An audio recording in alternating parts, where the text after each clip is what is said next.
Hi, this is the Lucid Air. And I know what you're thinking. It's electric. He's going to talk about the front trunk and all that stuff. But no, I'm not. Oh, he's going to talk about the space in the back. No, I'm not. Oh, he's going to talk about the interior and how cool the gadgets are and the massage seats and how comfortable it is and all the technology.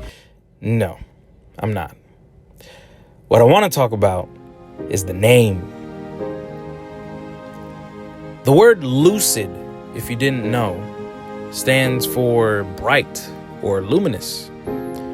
It can also be defined as easy to understand.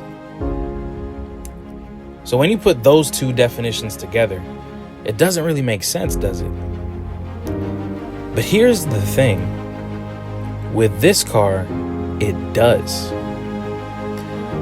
It's easy to understand in terms of the technology. So what about the bright part? This is what it means.